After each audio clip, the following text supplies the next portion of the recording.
حضرت عمر بن عبدالعزیز نے کیا میرا خچر لے کے آؤ. آپ خچر پہ بیٹھے, ایک بندہ آگے بڑھا, اس نے لگام پکڑ لی خچر لی. آپ نے فرمایا کس لیے؟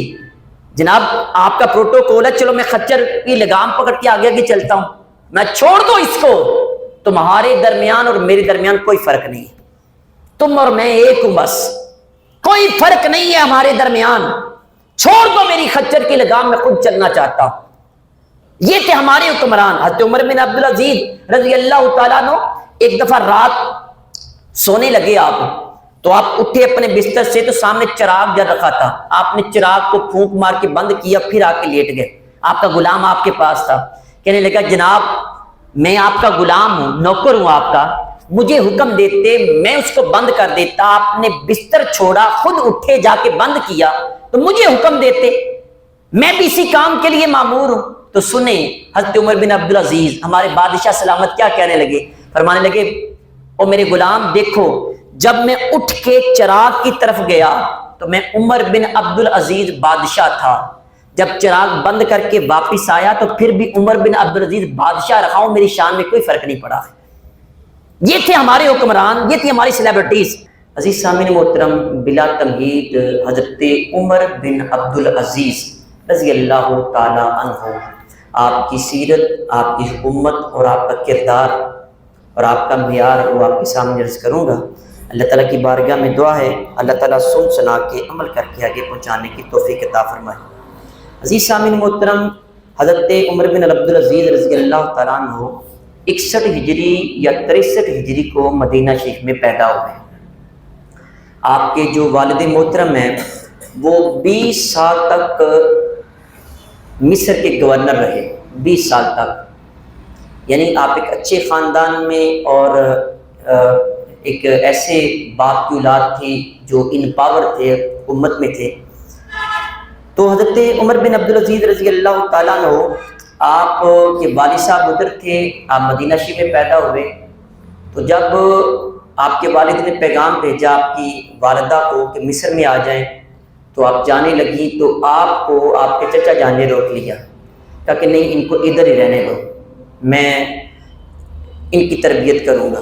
بہرکیف آپ چلے گئے. تو والد صاحب نے پوچھا عبدالعزیز نے کہ میرے بیٹے عمر کہاں ہیں, میں تو استقبال کے لیے کھڑا ہوں.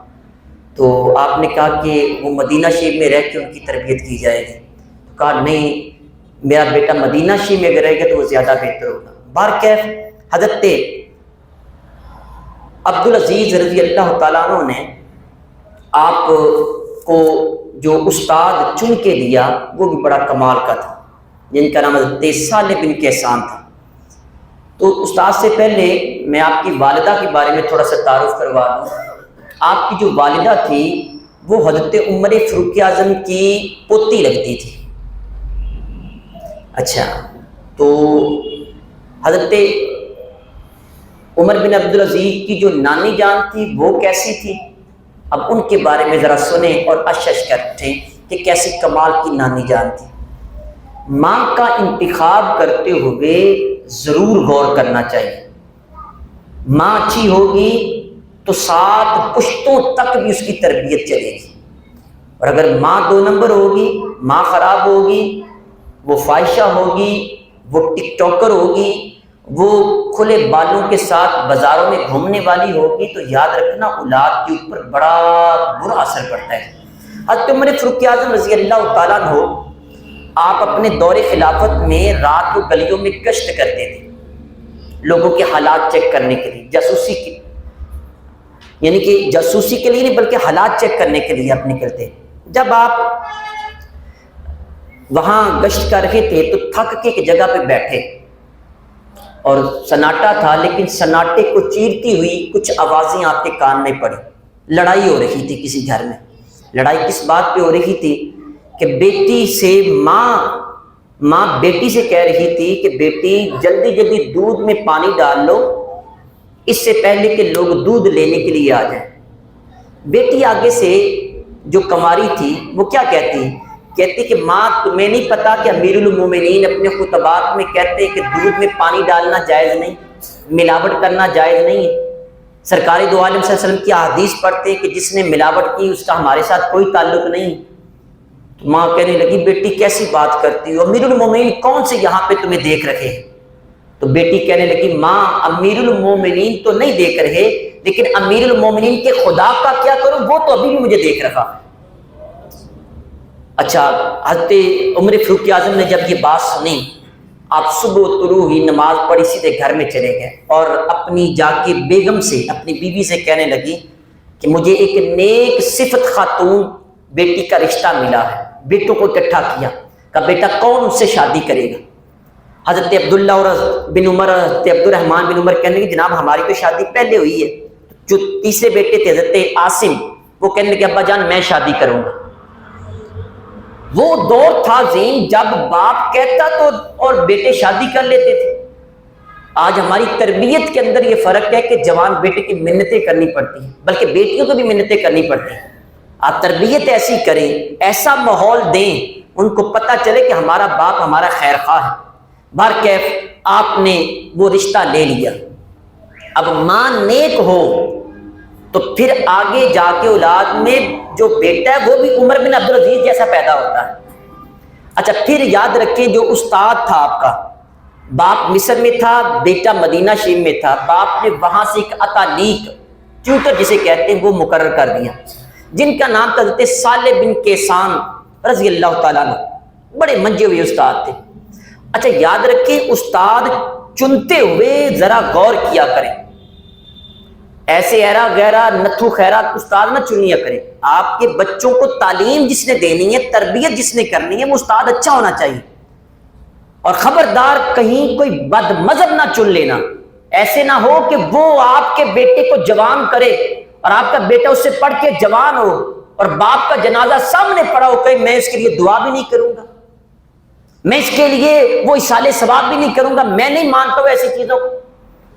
دیکھیں استاد اچھا ہونا چاہیے۔ حضرت صالح بن کیسان آپ کے استاد تھے، تو حضرت عمر بن عبدالعزیز رضی اللہ تعالیٰ عنہ ایک دفعہ آپ نے نماز با جماعت پڑھنے میں سستی کی۔ جب آپ آئے تو استاد محترم نے پوچھا کہ عمر خیریت ہے، جماعت کے ساتھ نماز کیوں نہیں پڑھی؟ او جی استاد محترم میں ذرا بال سنوار رہا تھا تو مجھے پتہ نہیں چلا جماعت گزر گئی۔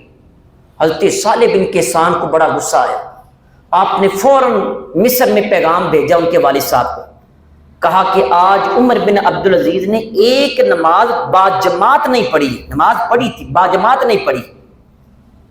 اچھا آپ کے والد صاحب نے کیا کیا؟ آپ نے وہاں فوراً اپنا ایک قاری خاص بندہ بھیجا، کہا جاؤ مدینہ شریف جاؤ مصر سے فوراً، اور جا کے سب سے پہلے جو انہوں نے کام کیا وہ کون سا تھا؟ آ کے حضرت عمر بن عبدالعزیز کے سارے بال کاٹ دیے۔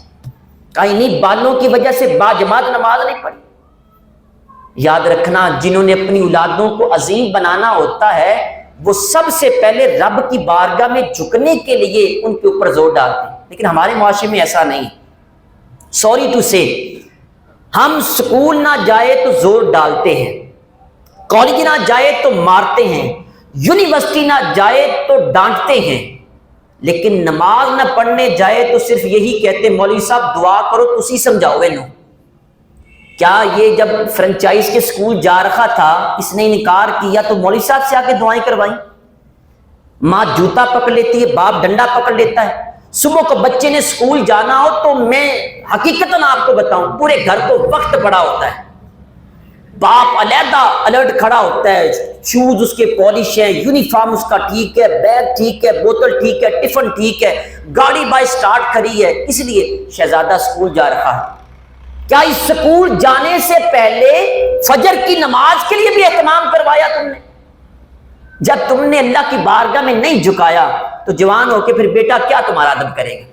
میں آپ سے جب میں نے جمعے پہ یہ خطبات بیان کیے تھے میں صرف ایک بات بار بار کہتا رکھا، یاد رکھو آپ اپنی اولاد کو ایک چیز سکھا دو جس کا نام اسلام ہے، باقی سب کچھ اسلام آپ کے بچوں کو سکھا دے گا۔ باپ کا ادب کیسے کرنا ہے، ماں کا ادب کیسے کرنا ہے، بڑوں کے ساتھ کیسے بات کرنی۔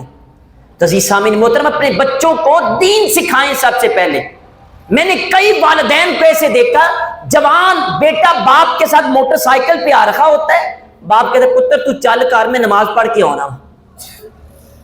اب وہ بیٹا اگر باپ کی نافرمانی کرے گا تو اس میں باپ کو غصہ نہیں کرنا چاہیے،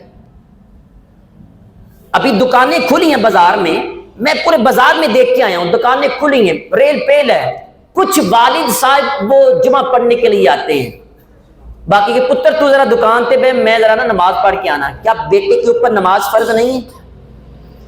بیٹے کو جہنم کا ایندھن سگا باپ بنا رکھا ہے۔ مجھے بتائیں نا آپ اپنے اولاد کو کتنا کرتے ہیں؟ یہ عمر بن عبدالعزیز تھے، استاد ناراض ہو رکھے ہیں، باپ نے بندہ اسپیشل مصر سے مدینہ شریف بھیجا، جا کے اس کے بال ہی کاٹ دو ان بالوں کی وجہ سے، اور ہمارے ہاں کوئی تربیت نہیں۔ آئیں عزیز سامعین محترم، حضرت عمر بن عبدالعزیز آپ جب اپنی اولاد کی خود تربیت کرتے کتنی پیاری بات ہوتی۔ آپ فرماتے اپنی اولاد کو، ایک دن کہنے لگے، فرمایا کہ بیٹا اگر کسی سے کوئی بات سنو تو جب تک اس میں اچھائی کا پہلو نکلتا ہو، ایک چھوٹا سا بھی ادنا سا بھی اچھائی کا پہلو نکلتا ہو تو برائی کے اوپر بات کو محمول نہ کرنا۔ مثال کے طور پہ میں نے کسی کو کال کی ہے اور اس بندے نے ریسیو نہیں کی ہے، تو نیگیٹیوٹی کیا ہے؟ میں کہوں گا یہ تکبر اس میں آ گیا، جان بوجھ کے نہیں اٹھائی، اس نے میرا کام نہیں، میں نے اس کا کیا اسی لیے اس نے میری کال پک نہیں کی ہے، کال اس لیے ریسیو نہیں کی ہے، یہ نیگیٹیوٹی ہے۔ لیکن پوزیٹیوٹی اس میں وہ ہو سکتی ہے، اس میں مثبت پہلو بھی نکل سکتا ہے۔ ہو سکتا ہے کہ وہ بائک پہ ہو، وہ فون ریسیو نہیں کر سکا، ہو سکتا ہے واش روم میں ہو سکتا ہے نماز کے بعد اس نے وہ فون آف کیا تھا، نماز پڑھنے سے پہلے اس کو یاد ہی نہ آ رہا ہو۔ تو فرمایا بیٹا جب تک اچھائی کا پہلو نکلتا رہے تم نے برائی کا پہلو نہیں تلاش کرنا۔ وہ شیخ سعدی شیرازی رحمت اللہ علیہ آپ فرماتے کہ کسی بندے نے آ کے ان سے کہا کہ جناب وہ فلاں بندہ آپ کے بارے میں یہ بات کر رہا تھا، آپ نے فرمایا ظالم کیا تم نے ظلم کیا؟ اس بندے نے ہوا میں تیر چھوڑا تھا تو اس نے وہاں ہوا سے پکڑ کے میرے سینے میں گھونپ دیا، اگر تم میرے خلاف بری بات مجھے نہ بھی بتاتا تو گزارا ہو سکتا تھا۔ عزیز سامعین محترم، حضرت عمر بن عبدالعزیز رضی اللہ تعالیٰ عنہ علم سے بھی محبت کرتے، علماء سے بھی، دنیاوی علم بھی حاصل کیا، روحانی علم بھی حاصل کیا، پھر آپ خلافت میں جب آئے علم سے بھی محبت کرتے، علماء سے بھی محبت کرتے۔ علم سے محبت کیا؟ آپ فرماتے، آپ کہتے اپنی رعایا سے، کہتے کہ اگر آپ سے ہو سکے تو عالم بن جاؤ، اگر عالم نہیں بنتے تو پھر دو کام ضرور کرنا، کہ یا تو تم علماء سے محبت کرنا شروع کر دینا، اگر یہ نہیں ہو سکتا پھر علماء سے نفرت نہ کرنا، کم از کم اتنا تو کر سکتے علماء سے نفرت نہ کرنا۔ آج ہمارا دور کیوں پیچھے جا رکھا ہے؟ ہم نے مولویوں کی عزت کو کم کر دیا ہے، مولوی ایسے ہوتے ہیں، مولوی ویسے ہوتے ہیں، جہاں بھی چار بندے ہوں وہاں سب سے زیادہ توا مولوی کا لگایا جاتا ہے۔ کیا اس وجہ سے کہ اس نے چہرے پہ سنت رسول رکھی ہوئی؟ اور بھائی خدا کا خوف کریں کہ دنیا کی سب سے خوبصورت ترین جو ہستی تھی اس کے چہرہ مبارک پہ داڑھی تھی، وہ سرکار دو عالم صلی اللہ علیہ وسلم کی ذات ہے۔ آپ داڑھی والوں کو آڑے ہاتھوں لیتے ہیں۔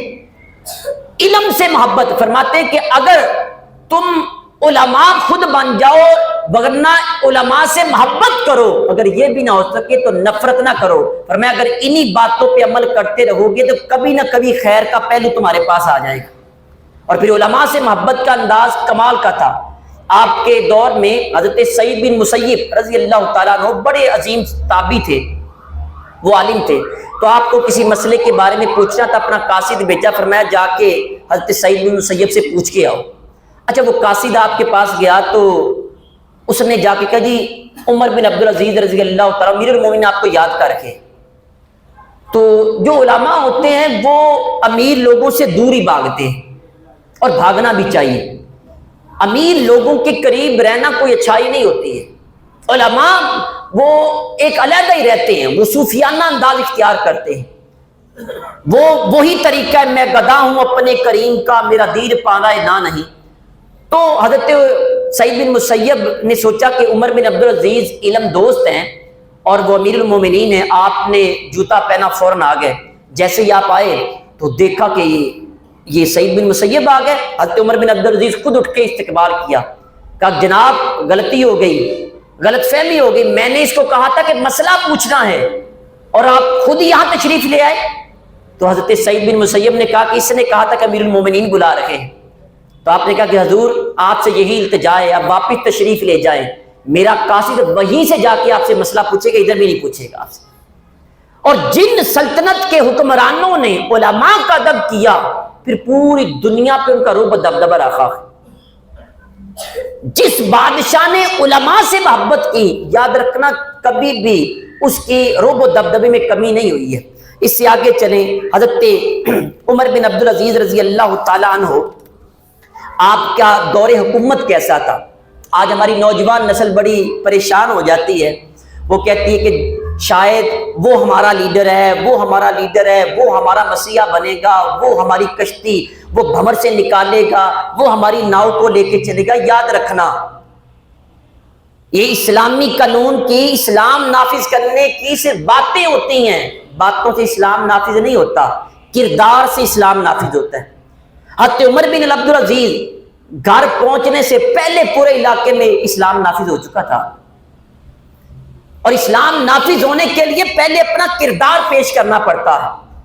اچھا، جب جو خلیفہ تھا آپ سے پہلے، ولید بن عبد الملک، جب ان کی وفات ہوئی تو حضرت عمر بن عبدالعزیز رضی اللہ تعالیٰ عنہ، آپ نے جب ان کو دفن کرنے لگے، قبرستان لے کے گئے، تو قبرستان جب ان کو دفن کر دیا اور واپس آنے لگے تو آپ کے چہرے پہ بڑے غم کے آثار تھے، بڑے رنجیدہ اور افسردہ تھے۔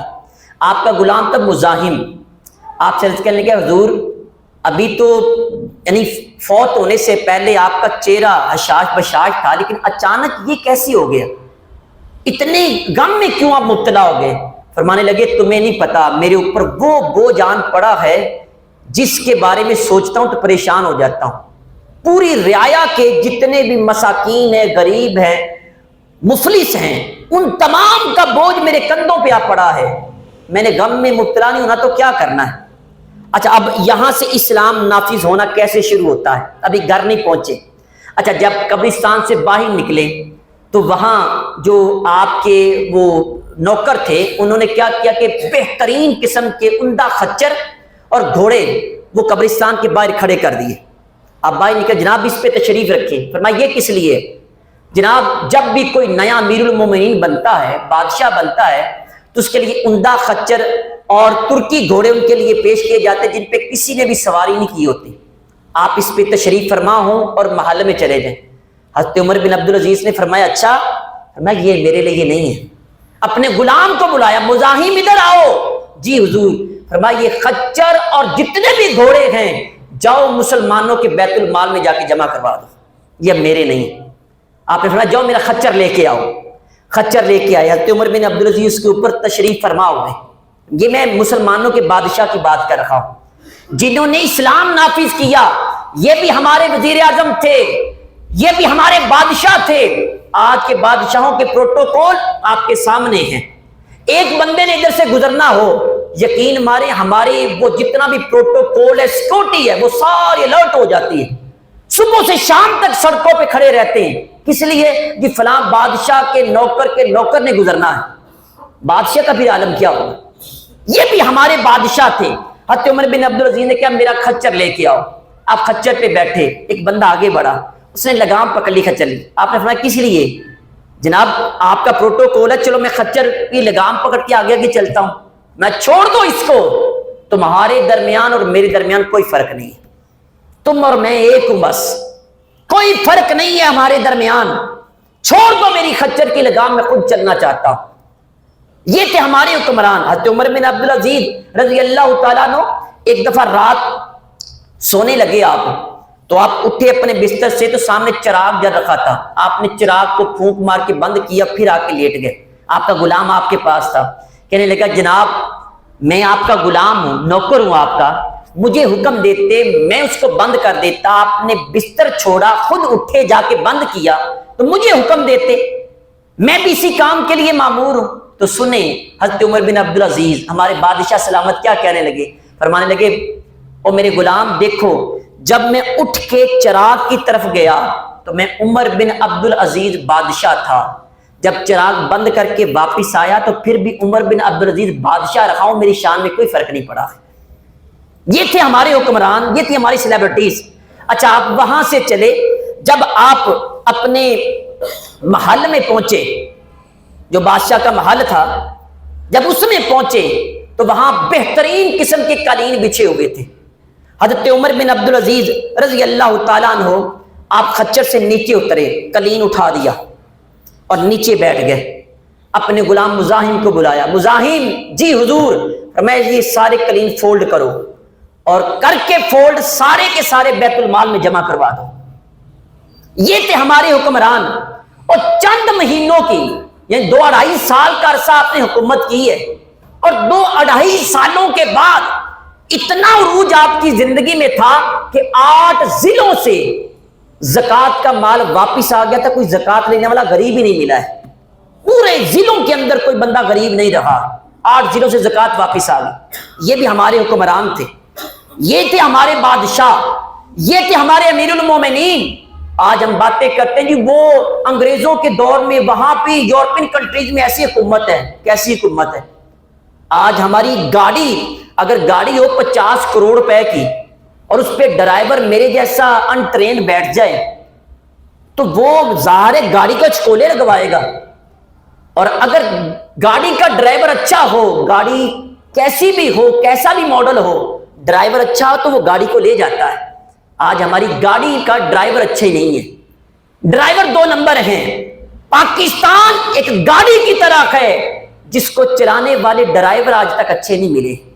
اس کا مطلب یہ نہیں کہ ہمارے اسلام میں ڈرائیور اچھے نہیں تھے، ایسے بھی ڈرائیور تھے کہ جنہوں نے صرف 2.5 سال میں ایسا دور حکومت انہوں نے قائم کیا کہ 8 ضلعوں سے زکوٰۃ لینے والا کوئی بندہ نہیں تھا۔ اچھا سنیں، حضرت عمر بن عبدالعزیز رضی اللہ تعالیٰ عنہ، اچھا آپ جب دربار میں بیٹھے تو پہلا سائل جو آپ کے پاس آیا، آ کے اس نے کہا کہ جناب امیر المومنین، یقیناً اللہ تبارک و تعالیٰ آپ سے میرے بارے میں پوچھے گا۔ اس کے بعد وہ پھوٹ پھوٹ کے رونا شروع کر دیا۔ آپ نے فرمایا بتاؤ تیرے گھر میں کتنے افراد ہیں؟ اس نے کہا جی ہم 5 افراد، ایک بیوی، ایک میں ہوں، 3 ہمارے بچے ہیں۔ حضرت عمر بن عبدالعزیز رضی اللہ تعالیٰ عنہ آپ نے کیا کیا؟ آپ نے فرمایا کہ 10 دینار اس کا وظیفہ ماہانہ مقرر کر دیا، کہا یہ تمہیں ملے گا، ہر مہینے تمہیں 10 دینار ملیں گے، اور 300 دینار آپ نے بیت المال سے ایٹ دا سپورٹ اس کی مدد کی، اور 200 دینار اپنی جیب سے نکال کے اس کی مدد کیا۔ یہ نہیں کہا کہ یہ سارے رستے گلیاں سجا دو اور لوگ فاقوں سے مر رہے۔ میں یہ پوچھنا چاہتا ہوں وقت کے حکمرانوں سے کہ اللہ کی بارگاہ میں کیا جواب دو گے جب وہ عورت آئے گی جس نے پلے کارڈ پہ لکھا ہوا تھا بچے برائے فروخت، کھانے کے لیے کچھ نہیں ہے؟ کیا جواب دو گے اللہ کی بارگاہ میں وہ عورت جس نے اپنے بچوں کو لے کے دریا میں چھلانگ لگا دی تھی اور لکھا یہ تھا، بتایا یہ تھا، میرے بچوں کے کھانے کے لیے کچھ نہیں ہے؟ کیا جواب دو گے اللہ کی بارگاہ میں جب وہ باپ اللہ کی بارگاہ میں سوال کرے گا کئی بچوں کو ذبح کر کے خود بھی اپنے آپ کو خودکشی کر لی اور یہ بتایا کہ میرے بچوں کے لیے کھانے کے لیے کچھ نہیں تھا، اور تمہارے پروٹوکول اور تمہاری لگژری گاڑیاں اور تمہارے محلات، اور اوپر سے یہ بات کرتے ہو کہ ہم اسلامی قانون نافذ کرنا چاہتے ہیں؟ اور بھائی تم تو اسلام کے علی سے بھی واقف نہیں ہو۔ اسلام اپنے آپ سے نافذ ہوتا ہے۔ میں نے عرض کیا عمر بن عبدالعزیز ابھی گھر نہیں پہنچے تھے، پورے ملک میں اسلام نافذ ہو چکا تھا۔ اب سنیں اس سے آگے کہ اس دور کے آپ کو جتنے بھی وہ تحائف تھے، وہ جب جو بادشاہ فوت ہو جاتا پہلا، اس کے سارے جو ملبوسات ہیں، اس کے جو کپڑے خوشبوئیں وہ اگلے بندے کو کنورٹ کی جاتی دی جاتی۔ تو حضرت عمر بن عبدالعزیز سے کہا جی جناب یہ والے گھر والوں کے لیے ان کے یہ خوشبوئیں یہ کپڑے آپ کے لیے ہیں۔ فرمایا یہ اور وہ کا کیا چکر ہے؟ فرمایا یہ کسی کی بھی نہیں ہے، یہ ساری خوشبوئیں کپڑے پکڑو، اس کو بیت المال میں جمع کروا دو، یہ مسلمانوں کا خزانہ ہے، یہ ملک کے خزانے میں جمع کرا دو، یہ ہمارا نہیں ہے۔ اس دور کے جو وزراء تھے، وزیر جو تھے، وزیر انسان کے کان اور آنکھیں ہوتی ہیں، یہی حکومت چلاتے ہیں، بادشاہ تو اندر بیٹھا ہوتا ہے، کسی بھی وزیر کو چلانے والے اس کے مشیر ہوتے ہیں۔ تو وہاں کے وزیر کہنے لگے کہ جناب کہ یہ عجیب بندہ ہے، کیسے آیا ہے کہ ہر چیز بیت المال میں، چلو ان کو اپنی کنیزیں پیش کرتے ہیں، نوکرانیاں پیش کرتے ہیں، آپ کو آ کے نوکرانیاں پیش کی، جناب یہ آپ کے لیے گفٹ ہے، ہم اپنی لونڈیاں آپ کو پیش کرتے ہیں، کنیزیں آپ کو پیش کرتے ہیں۔ آپ نے فرمایا اچھا؟ فرمایا کہ لونڈیوں سے پوچھنا شروع کیا تم کون ہو، کہاں سے آئی ہو؟ کہا کہ جناب امیر المومنین میرا فلاں مالک تھا، اس پہ اس نے زور ڈالا، اس نے اس کو گفٹ کر دیا، تم کہاں سے آئی ہو؟ جی زبردستی میرے مالک سے یہ مجھے لے آیا۔ فرمایا کہ جاؤ ساری کنیزوں کو لو، ان کے مالکوں کو واپس کر دو، اور وزیروں کو کہا میرے سامنے سے چلے جاؤ۔ یہ تھا دور حکومت۔ ایک شاعر جریر وہ مدینہ شریف سے چلا کہ آپ کا قصیدے گاؤں گا، گویا تھا دوسرے معنوں میں کہہ لیں۔ آپ میوزیکل کنسرٹ ہوتے ہیں بہت زیادہ، اور وہ ناچنے گانے والے ان کے قریب ہیں اور ان کو نوازا جاتا ہے، علماء کو دور کیا جاتا ہے۔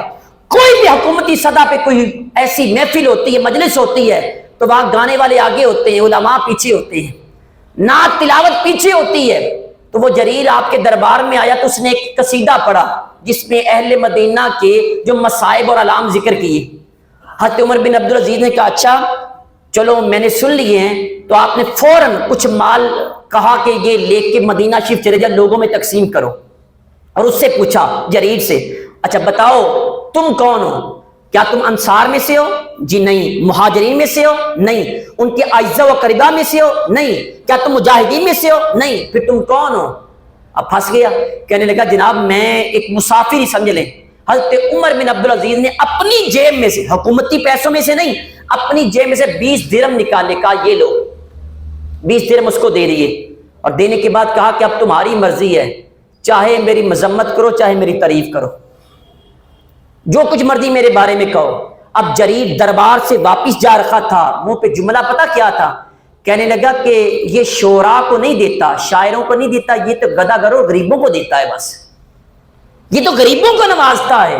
ہمارے حکمران تو غرباء پہ ہاتھ رکھنے والے تھے، غریبوں کو نوازنے والے تھے۔ عزیز سامعین محترم یاد رکھے کلکم راعٍ وکلکم مسئول عن رعیتہ، تم میں سے ہر ایک حکمران ہے، نگران ہے، اس کو اس کی رعایا کے بارے میں پوچھا جائے گا کہ پیسہ ہمارا تھا، عیاشیاں کوئی کرتا رکھا، ٹیکس ہمارے تھے اور گاڑیاں کوئی جھولتا رکھا، پروٹوکول کوئی دیتا رکھا۔ اللہ کی بارگاہ میں جب گریبان سے پکڑا جائے گا پھر پتا چلے گا۔ آج آنکھوں کے اوپر پٹی بنی ہوئی ہے اور یہ سمجھتے کہ نہیں یہ حکمرانی ہمارا حق ہے، یہ پیسہ اڑانا لٹانا یہ ہمارا حق ہے۔ یاد رکھنا ہمارے حکمرانوں نے بتا دیا، ہماری سیلیبریٹیز نے بتا دیا کہ یہ حق غریب لوگوں کا ہوتا ہے، عام لوگوں کا نہیں ہوتا۔ اللہ تعالیٰ کی بارگاہ میں دعا ہے جو کچھ پڑھا سنا اس پر عمل کر کے آگے پہنچانے کی توفیق عطا فرمائے۔ ما علیہ الا البلاغ۔